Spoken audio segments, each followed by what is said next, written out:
এসে চলে যাবার পর হুঁশ ফিরল রানার। ছাদের কিনারায় দাঁড়িয়ে সে বিড়বিড় করে বলতে লাগলো, না না, আমার তাজিব আর ইনায়েত মামুনিকেও জানাতে হবে। আমি ইনায়েত মামুনিকে বাঁচাবই। রানার পেছনে হুইল চেয়ার ঠেলে নিয়ে বসেছিল ইরশাদ। তা রানা খেয়াল করেনি। ইরশাদের মুখে বাঁকা হাসি। হুইল চেয়ার ঠেলে আরও কাছে নিয়ে গেল রানার। এরপর রানাকে আগাম কোনো বার্তা না দিয়েই ফেলে দিল ছাদ থেকে। রানা শেষ চিৎকার দিয়ে উঠল, তবে রক্ষা হলো না। নিচে পড়ে গেল মুখ থুবড়ে। আর সেকেন্ডের মাঝেই রক্ত গড়িয়ে আশপাশ লাল হতে লাগলো ক্রমশ। গভীর ঘুমে থাকা তাহজিবের কানে কারোর আবছা চিৎকার ভেসে আসলো। তবুও হাজার চেষ্টা করেও কোনোভাবেই নিজের ঘুম ভাঙাতে পারল না। আবারও ডুবে গেল গভীর ঘুমে। সকালে ঘুম থেকে উঠে নামাজ পড়ে নিল ইনায়াত। এরপর খানিকক্ষণ শুয়ে থাকলো। 7টা বাজতেই বাগানে গিয়ে হাঁটাহাঁটি করলো বেশ কিছুটা সময়। আর 8টা বাজতেই অভ্যাসবশত দ্রুত পায়ে চলে গেল আফিমের রুমে। আজকে যে শুক্রবার তা মাথা থেকেই চলে গেছে ইনায়াতের। অবশ্য মাথায় থাকবেই বা কেমনে? কালকে সব প্যাচাল মাথায় ঘুরছে তার এখনও। আফিমের রুমে গিয়ে দেখলো আফিম বিছানায় নেই। ভ্রু কুচকে এলো এনায়েতের। চোখ কচলে আবারও দেখলো বিছানা খালি। স্যার আবার কবে থেকে নিচে নিচে ওঠা শুরু করলো? এনায়েত মাথা না ঘামিয়ে নিচে চলে গেল। নিচে গিয়ে দেখলো লাবিবা খুব খুশি মনে নাস্তা বানাচ্ছে নিজ হাতে রান্নাঘরে। ইনায়েত গিয়ে সালাম দিল। লাবিবাও সালাম ফেরত দিল। কি ব্যাপার আন্টি, তুমি আজকে এত খুশি কেন? কোনো বিশেষ দিন আজকে? লাবিবার খুশি মুখ দেখে প্রশ্নটা করে ইনায়েত গ্লাসে পানি ঢেলে নিল। আজকে আফরা আসবে তো ওর টিপ থেকে। মৃত মানুষ আসবে কথাটা হজম করার জন্য স্বাভাবিক কোনো ব্যাপার না। ইনায়েতেরও হজম হলো না। সবেমাত্র একটু করে পানি মুখে নিয়েছিল। লাবিবার কথা শুনে গলায় আটকে গেল পানি। খুক খুক করে কাশতে লাগলো ইনায়েত। লাবিবা দ্রুত দৌড়ে এসে পিঠে হাত বুলিয়ে দিল, মাথায় ফু দিয়ে দিল। কি বলিস এসব? পানীয় গলায় আটকায় নাকি কারো? তুমি কি বললে আন্টি? আফরাফি আসবে? কিন্তু কিভাবে সম্ভব? আফরাফি তো সুইসাইড। লাবিবা ইনায়েতের কথা শেষ করতে না দিয়েই হো হো করে হেসে ফেলল। আচ্ছা তুই এখানে চেয়ার একটা নিয়ে বস, আমি সব বলছি তোকে। নিজের কৌতূহল দমাতে না পেরে ইনায়েত দ্রুত একটা চেয়ার টেনে বসে পড়ল ভালো মেয়ের মতো। ইনায়েতের এমন চঞ্চলতা দেখে লাবিবা হেসে পরোটার রুটি বেলতে বেলতে বলা শুরু করলো। কাল তো রাত হয়ে যাওয়ায় তোকে পুরোটা বলা হয়নি, এখন বলি শোন। আমার মেয়েটা তো আমাদের ছেড়ে চলে গেল। নিজের কলিজার বোনকে হারিয়ে আফিম কেমন যেন হয়ে গেল। কারো সাথে কথা বলে না, সারাদিন পড়ালেখা নিয়ে পড়ে থাকে। দিন কাটতে লাগলো আর ও কঠিন হতে লাগলো ক্রমশ। আজ থেকে বছর 3 বা 4 আগের কথা। আফিম তখন নতুন নতুন বিজনেসে তোর জোসেফ আঙ্কেলকে সাহায্য করা শুরু করেছে। তখনকার সময়ের কথা। একদিন রাতে একটা ডিল কমপ্লিট করে গাড়ি চালিয়ে বাড়ি ফিরছিল আফিম। হঠাৎই ওর গাড়ির সামনে একটা মেয়ে এসে পড়ল। আফিম গাড়ির থেকে নেমে দ্রুত সামনে গিয়ে দেখলো একটা 17 থেকে 18 বছর বয়সী মেয়ে পড়ে আছে ওর গাড়ির সামনে। মাথায় আঘাত পেয়েছে রাস্তার পাথরে। আফিম দ্রুত ওই মেয়েকে হাসপাতালে নিয়ে গেল। ওখানে গিয়ে মেয়েটার ট্রিটমেন্ট করা শেষে জানা গেল যে মেয়েটার মুখে বেশ কয়েকবার ব্লেড দিয়ে কেটে কেটে দেওয়া হয়েছে। 3 থেকে 4 জন মিলে টানা 2 থেকে 3 দিন পর্যন্ত ধর্ষণ করেছে। আর তাছাড়াও শারীরিকভাবে আরও অত্যাচার করা হয়েছিল ওই মেয়ের উপর। মেয়েটার চেহারা বিভৎস হয়ে গিয়েছিল। তাই ডাক্তারের সাথে কথা বলে আফিম আগ পিস না ভেবেই নীলার চেহারা মেয়েটাকে দিয়ে দিল প্লাস্টিক সার্জারি করিয়ে। মেয়েটার যখন জ্ঞান ফিরল তখন মেয়েটার থেকে জানা গেল যে কলেজ থেকে 4 দিনের জন্য পিকনিকে এসেছিল সবাই। একটা স্যার কাজের নাম করে দল থেকে আলাদা করে দেয় মেয়েটিকে, আর জঙ্গলে হাত পা বেঁধে ফেলে রাখে। এরপর প্রতি রাতে 3 জন স্যার মিলে মেয়েটাকে পালা করে বেশ কয়েকবার করে ধর্ষণ করত প্রতিদিন। মেয়েটার নাম জিজ্ঞাসা করলে জানা যায় আফরোজা সুলতানা। আফরোজার মধ্যে নীলাকে দেখতে পায় আফিম। ফলস্বরূপ মেয়েটাকে নিজের বোনের মতো সেবা যত্ন করে। মেয়েটার পরিবার বলতে শুধু তার বিবাহিত বড় ভাই, যে আফরোজা ধর্ষিত হয়েছে জেনে মেনে নিতে অস্বীকার করে। আফিম মেয়েটাকে এখানেই নিয়ে আসে। আফরোজা হয়ে যায় আফরা। মন দিয়ে শুনছিল ইনায়েত সবটা। লাবিবার পরোটার সব রুটি বেলা শেষ। এখন তাওয়াই ওগুলো তৈরি করে নিলেই হবে। ইনায়েতের মনে প্রশ্ন উসখুস করছে। লাবিবা ইনায়েতের মুখ দেখেই তা বুঝতে পারল। আফরার বয়স 21 বছর, অনার্সে পড়ে। বন্ধুদের সাথে 1 মাসের ট্রিপে গিয়েছিল যেদিন তুই আফিমকে ঘায়েল অবস্থায় পেলি সেদিন। নীলার মতো আফরাকেও হারাতে চায় না আফিম, তাই সব সময় নজরবন্দি করে রাখে। এমনকি আফরার সম্পর্কে কাউকে জানতেও দেয়নি যে আফিমের বোনও। আড়াল থেকেই প্রোটেক্ট করে, যেন মোক্ষম জায়গায় হুটহাট সেভ করা যায় সমস্যা হলেই।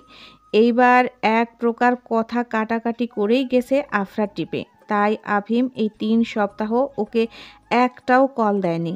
আফরাও কম জেদি না, ও নিজে থেকেও কল দেয়নি। তবে মজার বিষয় কি জানিস, আফরা 1 মাস শেষ হবার আগেই আজকে ফিরে আসছে 2টো কারণে। 1, আফিমকে ছাড়া ওর ভালো লাগছে না, আর 2 হলো পরশুদিন আফিমের জন্মদিন। আর আফিমও দেখলাম আজকে সকাল সকাল উঠে গেছে। তার মানে ও আফরার খবর কাউকে না কাউকে দিয়ে ঠিক রাখছেই। না হলে আজকেই কেন সকাল সকাল ঘুম থেকে উঠলো ও? ইনায়েত হেসে ফেললো মুচকি মুচকি। ইনায়েত আর লাবিবা মিলে ব্রেকফাস্ট রেডি করে ফেললো। লাবিবার ভালোই লাগলো। ইনায়েতকে তার খুব ভালো লাগতো ছেলে হিসেবেই, এখন মেয়ে হিসেবেও তাই ভালো লাগছে। সকাল সকাল তাহজিবের ঘুম ভাঙলো আসিফের হাঁক ডাকে। মাথা ভার হয়ে আসছে তার। কোনো মতে আবছাভাবে চোখ খুলে বুঝলো আসিফ দাঁড়িয়ে আছে চিন্তিত মুখে। কি ব্যাপার আসিফ? ঘুমো ঘুমো কণ্ঠে জানতে চাইলো তাহজিব। রানা মামা গেছে স্যার। তাহজিবের এতক্ষণের ঘুম ছুটে গেল এই সাধারণ শব্দগুলো দিয়ে বুনা ছোট্ট বাক্যটি শুনে।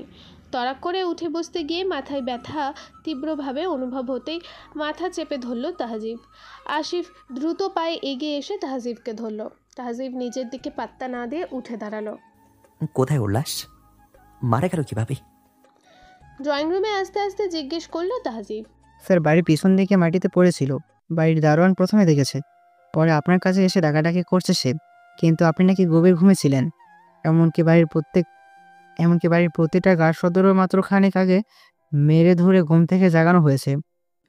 বিশাল বড় ড্রয়িং রুমের মাঝ বরাবর শুয়ে রাখা হয়েছে রানার লাশ। তাহজিব এসে রানার লাশের পাশে বসে ভালো করে চেক করলো হাত পা, চোখ আর মুখের পজিশনে চেক করলো। লাশের মুখে কাপড় দিয়ে টেনে দিয়ে উঠে দাঁড়ালো। দাফনের ব্যবস্থা করো। একটা বডিগার্ডের দিকে তাকিয়ে বলল তাহজিব। এরপর আসিফের দিকে তাকিয়ে বলল, বাড়ির পেছনের দিকে লাশ পাওয়া গেছে, কথাটা মানানসই না। একদিকে মুখ থেতলে গেছে, মাথার সামনের একদিকে সাইডে চোট লেগেছে। তার মানে সে উপর থেকে পড়েছে। উপর থেকে মানে? তাহজিব চোখ বন্ধ করে কিছু একটা ভাবলো। এরপর বলল, ছাদ। আসিফ, ছাদে চলো। তাহজিব আর আসিফ দৌড় লাগালো ছাদে। ছাদে এসে তাহজিব ছাদের মাঝখানে দাঁড়িয়ে সবটা পর্যবেক্ষণ করতে লাগলো। লাশ কোন দিকে পাওয়া গেছে? ওই দিকটাই স্যার। তাহজিবকে নিয়ে এগিয়ে গেল আসিফ সেই দিকটায়। তাহজিব কিছুক্ষণ মন দিয়ে সবটা পর্যবেক্ষণ করলো। পরক্ষণে ভ্রু কুচকে আসলো তাহজিবের। সুইসাইড নাকি কেউ ধাক্কা দিয়েছে? ধাক্কা কে দেবে? ঈর্ষাদ। কিন্তু রানা তো ঈর্ষাদের বাধ্যকতা ছিল অনেক। তার ঈর্ষাদ কেন কে মারবে? এই কথাগুলোই আসিফকে শুনিয়ে বলছিল তাহজিব। ও তোমার কাছে ছুটে যাচ্ছিল ইনায়াতের ঠিকানা বলতে, যাতে আমার হাত থেকে তুমি ওকে বাঁচিয়ে নিতে পারো। আমার বাধ্যকতা হলো সে আমার আসল রূপ জানতো না বলেই আমার সাথে ছিল তাহজিব। তাহজিব আর আসিফ নিচের দিকেই তাকিয়েছিল। তখনই শুনলো কথাগুলো ঈর্ষাদের কণ্ঠে। দুজনেই ঘুরে পিছনে তাকালো।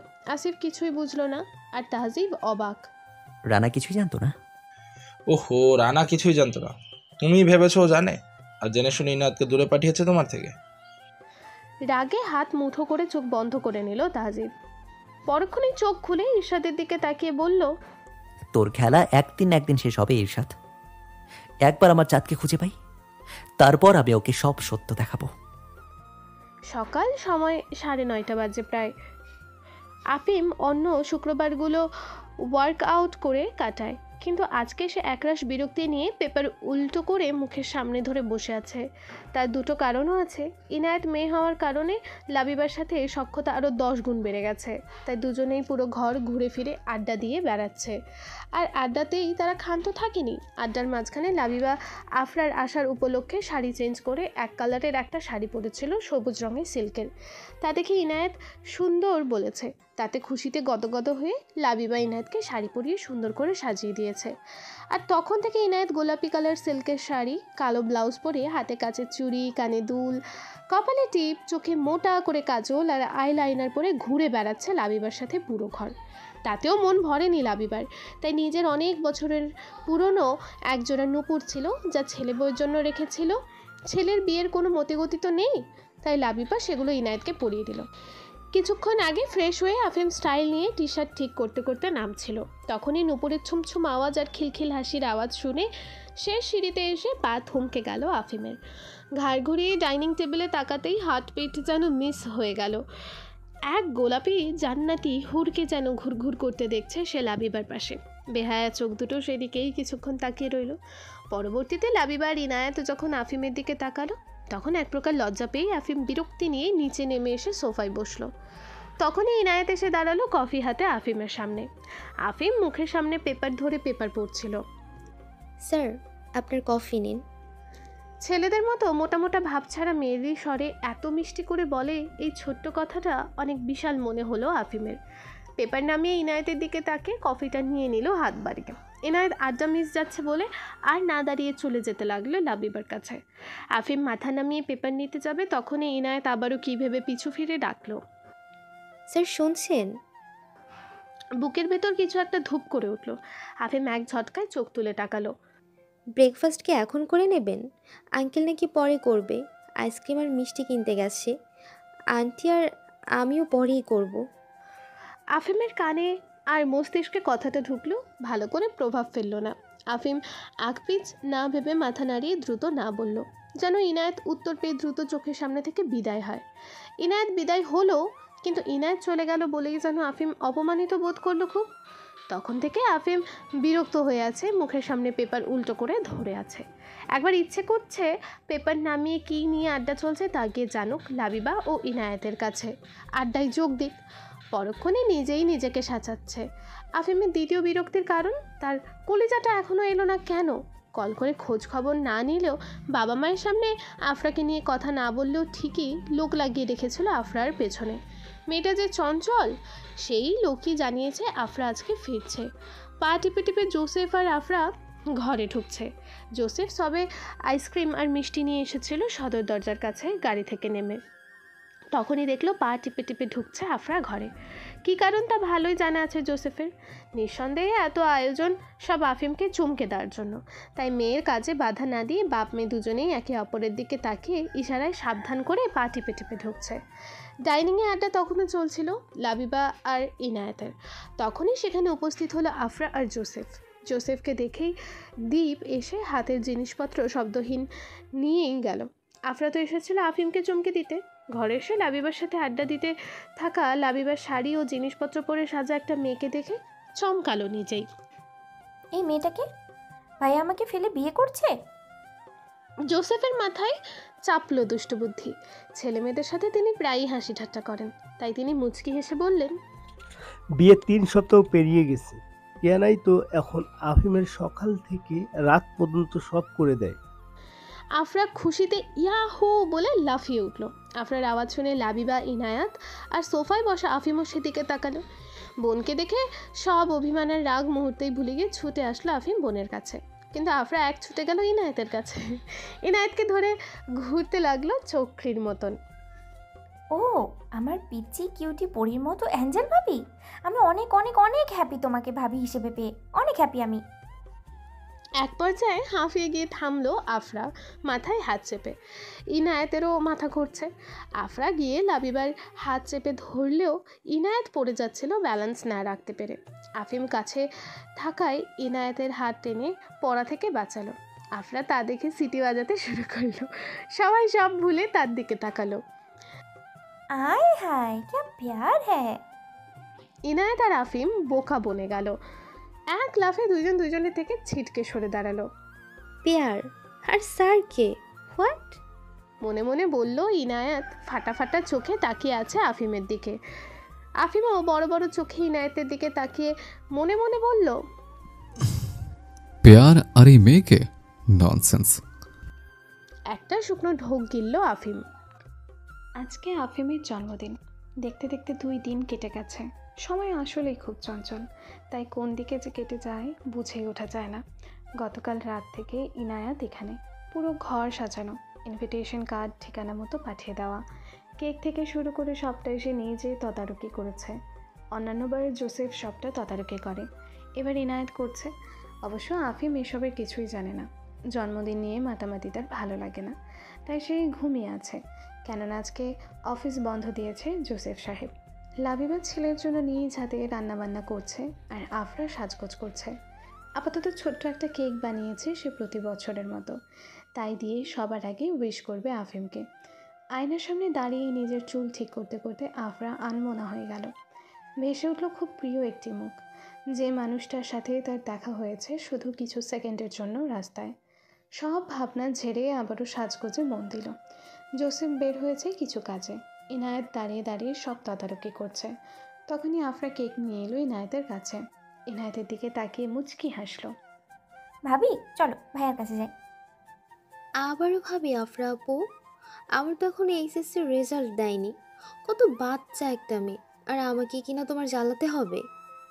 ও লে আমার কিউট ভাবিটা। প্রথমে দেখে যখন ভাবি ডেকেছি তখন সারা জীবন ওটাই ডাকবো। এবার চলো তো। আফরা হাতে কেক নিয়ে হেসে আগাচ্ছিল। পেছনে ইনায়েত আসছিল। আফিমের ঘরের কাছে এসে আফরা চিৎকার করে উঠল মৃদু স্বরে। ও শিট, আমি আমি ক্যান্ডেলস ভুলে গেছি। আফরা দ্রুত ইনায়েতের হাতে কেক ধরিয়ে দিয়ে বলল, তুমি যাও না ভাবি, আমি আসছি ক্যান্ডেলস নিয়ে। আফরা দৌড়ে চলে গেল। নিচে গিয়ে নিজের রুমে ঢুকে দরজা বেঁধে দিল। তোমাদের এক করতে গিয়ে আমাকে আর কি কি করতে হবে ভাবি আর ভাইয়া। কাঁথা মুড়ি দিয়ে আবারও ঘুম দিল আফরা সাজগোজ নিয়েই। ইনায়েত কেকটা নিয়েই বোকার মতো কিছুক্ষণ তাকিয়ে রইল। এরপর কি করবে ভেবে না পেয়ে ধীর পায়ে এগিয়ে গেল আফিমের রুমে। আফিম ফ্রেশ হয়ে টাওয়াল পরে মাথা মুছতে মুছতে সবে বের হয়েছিল। তখনই চোখের সামনে ইনায়েতকে দেখে বিরক্তিতে ভ্রু কুঁচকে এলো। ইনায়েত মেয়েটা জানবার পর ইনায়েতের কাছে সে তেমন থাকে না। ইনায়েতকে নিজের জিনিসপত্র ছুঁতে দেয় না, খেয়াল রাখতে দেয় না। ইনায়েতকে দেখলেও তার বিরক্ত লাগে খুব। এখন আবার সকাল সকাল কেক হাতে ইনায়েতের রুমে আসা আফিমের আধিক্যতা মনে হলো। আফিম হাতে টাওয়ালটা ছুঁড়ে মারল খাটে। স্বভাববশতই ইনায়েত দ্রুত কেকটা টেবিলে রেখে ভেজা টাওয়াল তুলে নিতে গেলেই আফিমের মাথার রাগ অত্যন্ত বেড়ে গেল। আফিম ইনায়েতের হাতের বাহু চেপে ধরে টেনে নিজের কাছে আনলো। হোয়াট? কি চাও তুমি? টাকা পয়সা নাকি অন্য কিছু লাগবে? কি চাও তুমি? ইনায়েত কিছুই বুঝে উঠতে পারলো না, হাঁ করে তাকিয়ে রইল। Sir, are you all right? কী বলছেন আপনি? আমি ঠিক আছে, বাট তুমি ঠিক নেই। কেন ঘুরঘুর করছো আমার সামনে? কি ভাবছো তুমি আমার মনে জায়গা করে নেবে? আমার আম্মু 2 বোন ছাড়া কোনো মেয়ে আমার মাঝে জায়গা করতে পারবে না, আন্ডারস্ট্যান্ড? তুমি কি ভেবেছ আমি বলছি না? তোমাদের মতো চিপ ক্লাস মেয়েদের কাজগুলো অনেক ভালোই বোঝে। নিশ্চয়ই এভাবে করে ওই তাজিব নাকি কি নাম ওই ছেলেকে বশ করেছে তুমি, তাই তো পেছে করছে। এখন ওর ছেলেকে মনে ধরছে না বলে পালাচ্ছ। ভালোই জানি তোমাদের মতো মেয়েদের। ইনায়েত চোখ বন্ধ করে নিল ব্যথায়। অপমানে আর লজ্জায় একটা মেয়ের কাছে সব থেকে বেশি মূল্যবান তার ইজ্জত আর সম্মান। আফিম ইনায়েতকে চোখ বন্ধ করে শান্ত দাঁড়িয়ে থাকতে দেখে ইনায়েতের বাহু আরও খামচে ধরল। এক পর্যায়ে ছুরি দিল ইনায়েতকে। ইনায়েত মাটিতে পড়েও শান্ত হয়ে কিছু সেকেন্ড বসে রইল। ওই শেষ নাকি ন্যাকা কান্নার নাটক এখনো স্টার্ট করোনি? আর্লি শেষ করো আর যাও এখান থেকে। তোমার মুখ আমি দেখতে চাই না, বুঝছো? তোমার মতো চিপ মেয়েরা আমার সাথে একটা সম্পর্ক রাখে, আর তা হলো আমাকে খুশি করা। Get out. ইনায়েত ধীর পায়ে উঠে দাঁড়ালো, নিজের মাথা নিচু রেখে বলল, শুভ জন্মদিন স্যার। এত কিছু বলবার পরেও ইনায়েত শুভেচ্ছা জানাচ্ছে, বিষয়টা যেন হজম হচ্ছে না আফিমের। ইনায়েতকে ডেকে কিছু বলতে যাবে, ততক্ষণে মাথা নিচু রেখে চলে গেল ইনায়েত নিচে। ইনায়েত নিচে আসতেই দেখলো লাবিবা জোসেফের সাথে কথা বলছে। ইনায়েত সেদিকে এগিয়ে গেল। স্যার, আমার একটু ছুটি লাগবে। ইনায়েত হঠাৎ এমন একটা কথা শুনে চমকে উঠল। লাবিবা আর জোসেফ। স্যার মানে? আঙ্কেল থেকে স্যার কবে হলাম? না মানে অফিসের কথা বলছি তো, তাই আর কি। এটা কোনো কথা হলো? কয়দিনের ছুটি লাগবে নিয়ে দিই।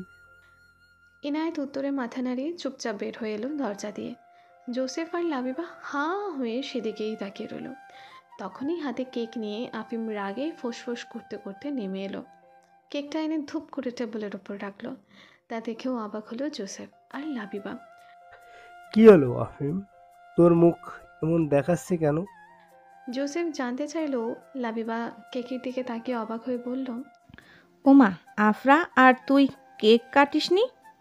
আমি তো ভাবলাম কেক কাটা হয়ে গেছে, তাই ইনায়েত চলে গেছে। মেয়েটা এত কিছু করলো আর মেয়েটাকে আটকাতে পারলি না? আফিম অবাক জোসেফ আর লাবিবার দিকে তাকিয়ে আছে। আমি কিছু বুঝলাম না, এই বছরে কাফরা কেক বানিয়েছে? হ্যাঁ তো, ও তো ইনায়েতের সাথে তোর রুমে গিয়েছিল। কোথায় ও? আফিমের মুখ হাঁ হয়ে গেল। ও ভেবেছিল কেক ইনায়েত বানিয়েছে। মাথাতেই আসেনি যে কেক আর কেউ না, প্রতি বছরের মতো আফরা বানিয়েছে। ও শিট। আফিম মাথা চেপে বসে পড়ল ডাইনিং টেবিলের একটা চেয়ার টেনে। তাজিব খাটে আধা শোয়া হয়ে কফির কাপে শেষ চুমুক দিল। সে নিজের রুমে বসে আছে এখন।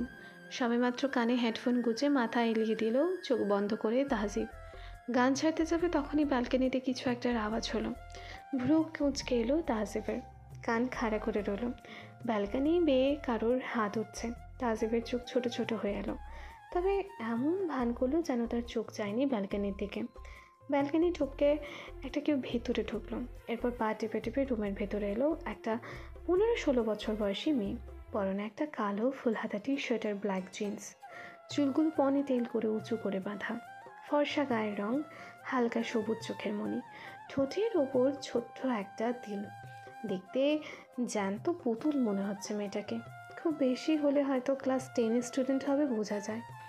মেয়েটাকে দেখেই তাহজিব চোখ বন্ধ করে ঘুমের ভান করলো। মেয়েটা তাহজিবের কাছে এগিয়ে এসে হালকা চোখে দেখলো তাহজিব ঘুম কিনা। যাক বাবা, ভাগ্য আজকে অনেক ভালো। প্রতিদিন ভোরেই যা একটু ঘুমাও 2-1 ঘন্টার জন্য, বেশিক্ষণ থাকতেও পারি না। গত 3 দিন তো আসতেও পারিনি, জ্বর ছিল বলে। তাই তো সমুদ্র, আমাকেই মিস করেছো তুমি? অবশ্য করবে কিভাবে?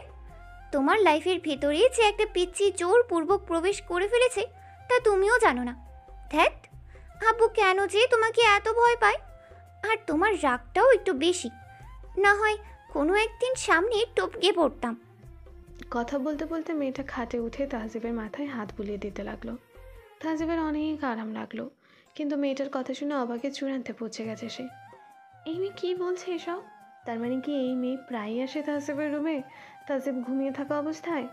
আর মেয়েটার বাবাই বা কে? জানো, ওদিন না তোমার এখানে এসেছিলাম জ্বর শরীর নিয়ে। আসার সময় প্রতিবারের মতো ধমক ধামক দিয়ে এক কনস্টেবলকে এনেছি, কিন্তু আমি না এখানে উঠবার আগে অজ্ঞান হয়ে গেছি গো। গত 3টা রাত তোমার বুকে মাথা রেখে ঘুমানোও হয়নি। পাক্কা 2 সপ্তাহের অভ্যাস তোমার বুকে মাথা রেখে ঘুমানো। এর মধ্যে অনেক দিন বাইরে ছিলে, অনেক দিন ঘুমাওনি, কিন্তু আমি এসেছি। আমার কাজের প্রতি আমি অনেক সিরিয়াস। আফটার অল পুলিশ কমিশনারের মেয়ে বলে কথা। আচ্ছা জামাই, তুমি এত সুন্দর আর কিউট কেন? আমার পড়তে বসলে, গিটার বা আর্টের ক্লাসে গেলে মাথায় চিন্তা ঘোরে তোমাকে নিয়ে। আচ্ছা, ইনায়াত আপু কি ফিরে আসবে? তাহলে তো তুমি ওনাকে বিয়ে করে ফেলবে। আমার কথা তুমি জানো না, জানবেও না। কি সুন্দর ব্যাপার না? জেনে শুনে কাউকে কষ্ট দিলেই পাপ হয়। তুমি তো আর জানো না আমি তোমাকে ভালোবাসি, তাই আমি কষ্ট পেলেও তোমার পাপ হবে না, বুঝলি জামাই? আর আমার কি, আব্বু তো বলে রুহি ওষুধ খা, না হলে তুই হারিয়ে যাবি। আমি তাই তো ওষুধ খাই না, যাতে করে আমার রোগটা আমাকে মেরে ফেলে। তাহলে গল্পের শেষে হ্যাপি এন্ডিং হবে, তাই না জামাই? মেয়েটা নিজের মতো করে কথা বললে যাচ্ছে। তাজিবের হাত দুটো সরিয়ে বুকে জায়গায় করে নিয়ে মুখ গুজে ঘুমিয়ে পড়ল মেয়েটা চুপ করে। মেয়েটা শুয়ে পড়তেই তাজিব ধপ করে চোখ খুলল। পুলিশ কমিশনার অরবিদ খানের মেয়ে রুহি খান মেয়েটা সামনের বছর এসএসসি দেবে না? হ্যাঁ, আরবিদ সাহেব তো সেদিন বলেছিলেন ওনার মেয়ে এত ধানি লঙ্কা তা তো বলেনি। কি বলে 2 সপ্তাহ আমার ঘরে আমার বুকে মাথা রেখে শুয়েছে। আর কি রোগের কথা বললো মনে হয়? কি রোগ আছে মেয়েটার? মনে মনে নিজেকে নিজে বলল এসব তাজিব। হঠাৎই তাজিব বুঝল রুহির গা গরম আর ভারী নিঃশ্বাস পড়ছে, অর্থাৎ রুহি ঘুমিয়ে পড়েছে আর জ্বরও এসেছে আবার। তাজিব ধীরে ধীরে সরে উঠে পড়ল। রুহির দিকে চোখ ছোট ছোট করে তাকিয়ে পুলিশ কমিশনার আরবিদ খানকে কল লাগালো। ফোন রিসিভ হতেই অপর পাশ থেকে আরবিদ বলে উঠল, হ্যালো স্যার, কিছু বলবেন স্যার? কিছু লাগবে আপনার? না শ্বশুর মশাই। দাঁতে দাঁত কেরমের করে জবাব দিল তাজিব। আরবিদ সাহেব যেন আকাশ থেকে পড়লেন। হ্যাঁ স্যার। আপনার মেয়ে কোথায় আরবিদ সাহেব? কেন স্যার, স্কুলে? এত সকালে স্কুলেই তো যায় বাচ্চারা। ও, তা স্কুল কি আমার ঘরে? আমি বুঝলাম না স্যার। তাজিব সবটা খুলে বলল আরবিদ সাহেবকে। আরবিদ সাহেব ঘাবড়ে গেলেন। স্যার আমি আসছি স্যার।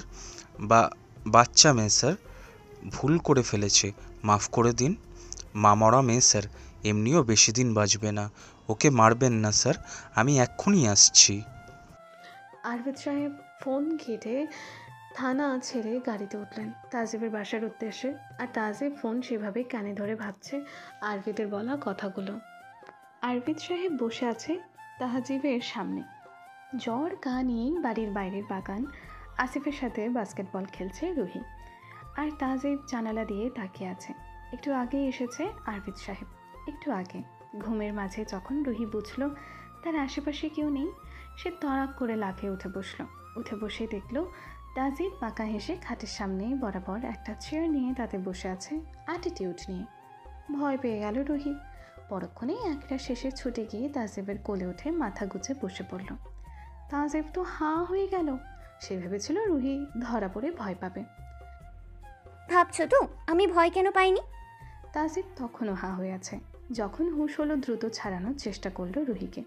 রুহি মাথা তুলে বিরক্ত হয়ে তাকালো তাজিবের দিকে। কি সমস্যা? বিচুরি পাতা লাগিয়েছো নাকি ভুল করে গায়ে? তখনই আরবিদ সাহেব রুমের বাইরে থেকে কেসে উঠলেন। রুহি সেদিকে তাকিয়ে হাসি মুখেই ডাকলো, বাপি বলেই তাজিব যুদ্ধ শুরু করে দিল রুহিকে নামাতে। আফটার অল বাবার সামনে মেয়েকে তো কোলে নিয়ে অদ্ভুত লাগবেই। স্যার আসবো? আরবিদ সাহেব জিজ্ঞেস করলেন। তাজিব অপ্রস্তুত হয়ে হেসে বলল, আসুন আরবিদ সাহেব। আসিফ আরবিদ সাহেবের পিছু পিছু রুমে এসে তাজিবের কোলে রুহিকে ওভাবেই বাচ্চাদের মতো মাথা রেখে বসে থাকতে দেখে বুক চেপে ধরে আবারও বের হয়ে যাচ্ছিল। তাজিব আসিফ বলে ডাকতেই আবারও দরজার কাছ পর্যন্ত গিয়ে ঘুরে আসলো তাজিবের কাছে। আরবিদ সাহেব বুঝলো তাজিবের অস্বস্তির কারণ। মা, তাজিব স্যারের না প্রচণ্ড পা ব্যথা ছিল কাল, তুমি বসলে পা ব্যথা বেড়ে যাবে না? রুহি চমকে তার বাবার দিকে তাকালো। দ্রুত পায়ে নেমে তাজিবের পায়ের কাছে মেঝেতে বসে পা টিপে দিতে লাগলো। তুমি আগে বলবে না পায়ে ব্যথা তোমার? এতক্ষণ কোলে রাখার কি দরকার ছিল? আসিফ এই লাস্টের কথা শুনে খালি গলায় বিষম খেলো। আর তাজিব তো হাঁ। কথার ধরন তো শোনো রুহির, যেন রুহিকে জোর করে কোলে নিয়েছে তাজিব। আসিফ, রুহিকে নিয়ে বাড়ি যা, আমার কথা আছে আরবি সাহেবের সঙ্গে। আমি কোথাও যাচ্ছি না, তোমাকে ছেড়ে তো না না না। তাজিব তো রকে লাল হয়ে গেল। তার মুখে না বলেছে এই মেয়ে। এই মেয়ে, বললাম না তোমার বাবার সঙ্গে কথা আছে। আমার সামনে বলবে নাকি নিজের মতো পাগলামি শুরু করব? তাজিব ঘাবড়ে গেল, মিনমিনে স্বরে বলল, একটু নিচে যাও, বিজনেস নিয়ে কথা আছে। নাক মুখ ছিটকালো রুহি। কাজকর্মের মতো শরীরের দিকে নজর দিলেও তো পারো। আসিফ ব্রো, চলো তো আমরা বাস্কেটবল খেলি। এরপর তোমার স্যারের ব্রেকফাস্ট, লাঞ্চ আর ডিনার রুটিন বানিয়ে দেব আমি। রুহি আরবিদের 2 গালে হাত রেখে কপালে চুমু খেলো চোখ বন্ধ করে। এরপর তাজিবের কাছে এসে তাজিবের গালে হাত রেখে কপালে চুমু খেলো। তাজিব তো হাঁ। এটা কি ছিল? এই মেয়ে বাপের সামনে চুমু খেতে চালো না। মনে মনে ভাবছে তাজিব। আসিফ ভাবলার মতো একবার তাজিবের দিকে তো আরেকবার রুহির দিকে তাকাচ্ছে। মাথা চুলকাতে চুলকাতে আসিফ চলে গেল রুহির সাথে পিছু পিছু। বর্তমানে আরবিদ সাহেব হাতের উল্টো পিঠে ঘাম মুছে নিলেন। পুলিশ কমিশনার নিজের মেয়ের খবর চায় না, দেশ সামাল দেবে কিভাবে? আরবিদ শুকনো ঢোক গিলল। কিছু বলুন আরবি সাহেব, মুখ দেখতে ডাকিনি। স্যার, মেয়ে তো আর বেশি দিন নেই, চাপ দিয়েন না কিছুতে। বেশি দিন নেই কথাটা শুনে ভ্রু কুঁচকেল তাজিবে। নিচে খেলতে থাকা রোহিত থেকে চোখ সরিয়ে আরবিদ সাহেবের দিকে তাকালো। আমার মেয়ের বয়স তখন 7, যখন ওর মা মারা যায়। আমার মেয়েটা তবে থেকে কেমন যেন চুপ হয়ে যায়। আমাকেও কম বিরক্তি বা কষ্ট দেওয়ার দিক থেকে ওর নজর ভালো ছিল।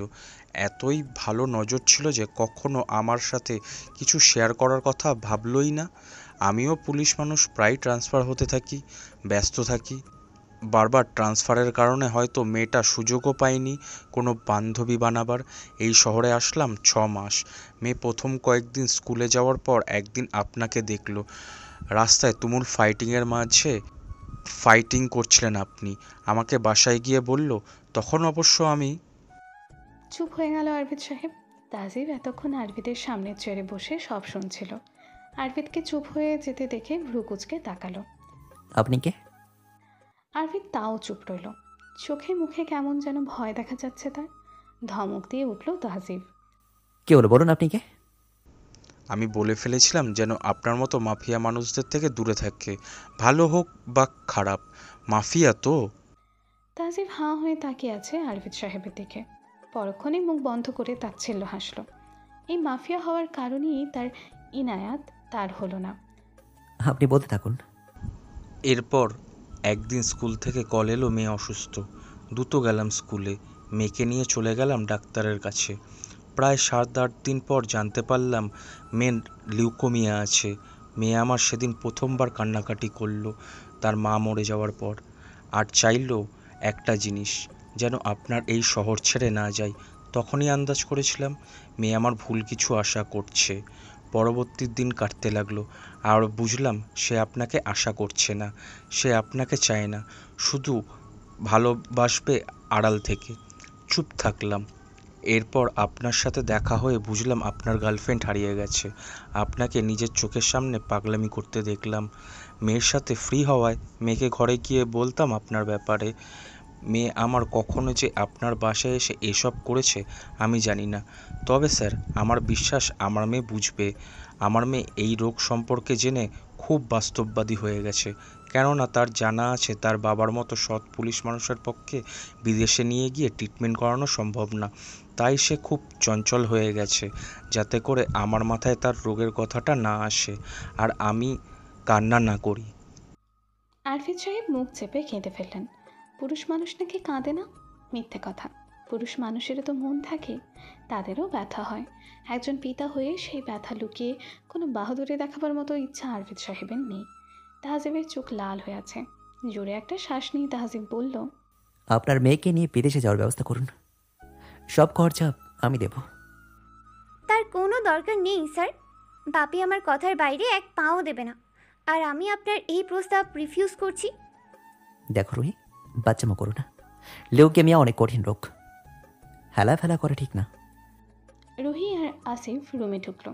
রুহি তাচ্ছিল্য ভরে হেসে একটা চেয়ার টেনে বসে পড়ল, আর তার এইদিকে তাহজিব বসা, আরেকদিকে আরবিদ। এই একটাই রিজন বেঁচে থাকার জন্য? তাহজিব অবাক হলো। রুহি খিলখিল করে হেসে উঠল। এরপর বলল, আমার কাছে হাজারো রিজন আছে যা বেঁচে থাকার বাধ্যতা হিসেবে গ্রহণ করে না। আচ্ছা, আমার বাবা পুলিশ কমিশনার, তাই না? কখনো যদি বাবির কিছু হয়ে যায়, আমার তো আর কেউই নেই আগে পরে। আমার কি হবে? সরকারি সম্মান বা সঞ্চিত টাকা দিয়ে কি আমি ভালো থাকবো?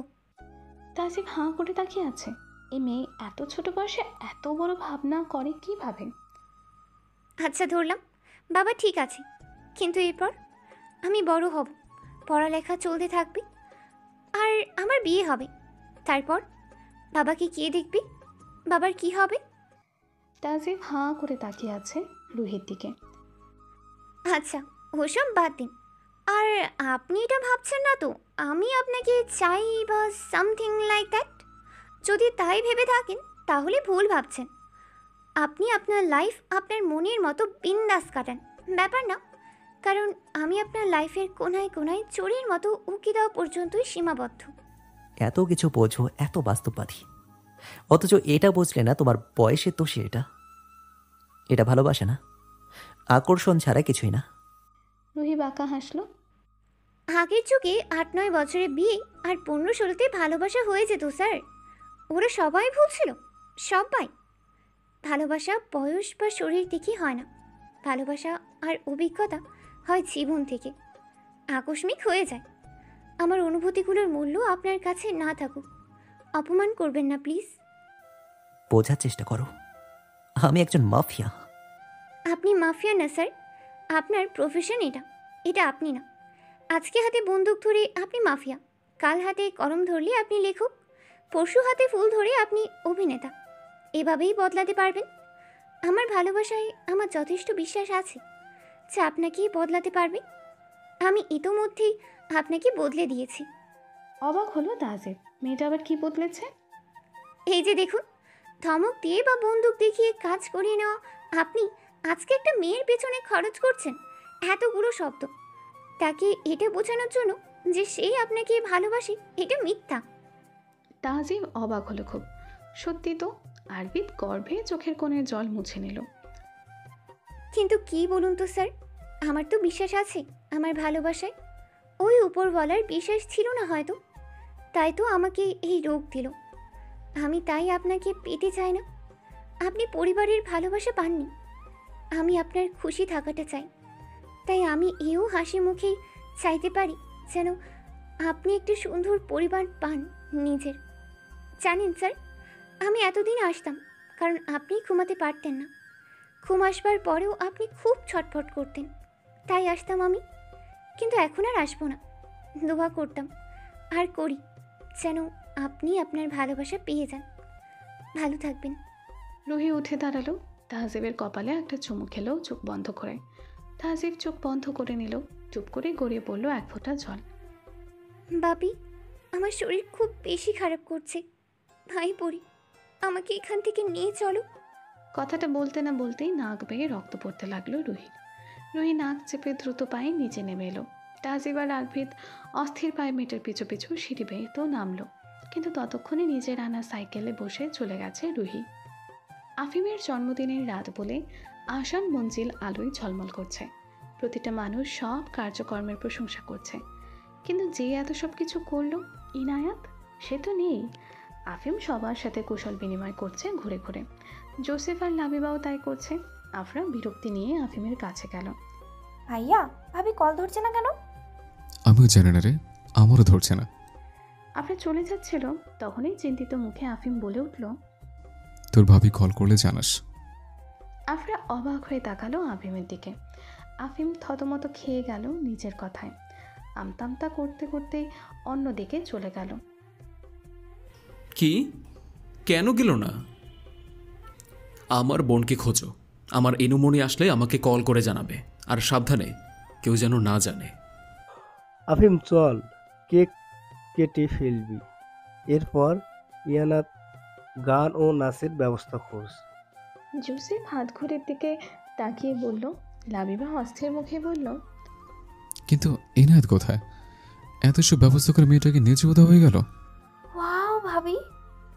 লাবিবার পাশে দাঁড়িয়ে থাকা আফরার মুখে ভাবি ডাক শুনে আফিম সহ সবাই সেই দিকে তাকালো। নীল রঙের সিল্কের একটা শাড়ি, সাথে কালো ব্লাউজ, ফুল হাতা, ঘন চুলগুলো খোলা। সাজগোজ বলতে আইলাইনার, লিপস্টিক আর টিপ, কিন্তু এতেই অসাধারণ রূপসী লাগছে ইনায়াতকে। আফিমের মুখে হাসি ফুটল তার অজান্তেই। আফিম গিয়ে কেক কাটলো। ইনায়াত আফিমের কাছে গেল না, আফিম আর চোখে ইনায়াতকে দেখে নিল। এই মেয়ে আমাকে ইগনোর করছে নাকি আমার কথা মেনে চলছে? নিজেকেই নিজে প্রশ্ন করলো আফিম। একটা কেক হাতে তুলে নিল। লাবিবা জোসেফ আর আফরাকে খাওয়ালো। কিছু একটা ভেবে এগিয়ে গেল ইনায়েতের দিকে। আফিমকে নিজের দিকে আসতে দেখে ইনায়েত হাতে টিস্যুর বক্স নিয়ে দাঁড়ালো। আফিম আসতেই টিস্যুর বক্স এগিয়ে দিল ইনায়েত। আফিম বাম হাতে টিস্যুর বক্সটা নিয়ে কিছু বলতে যাবে, ততক্ষণে ইনায়েত চলে গেছে অন্যদিকে। যাবে নাই বা কেন? ইনায়েতের স্পষ্ট মনে আছে আফিম তাকে সকালে বলেছে আফিম ইনায়েতের মুখ দেখতে চায় না। ঠিক আছে, কণা ভালো ছিল না। নীলা আপু কষ্ট পেয়েছে একটা মেয়ের জন্য, কিন্তু আফরা আপু একটা মেয়েই তো। আর আমি তো জাস্ট ওনার বিয়ে, বউ তো হতে যাচ্ছি না। অদ্ভুত।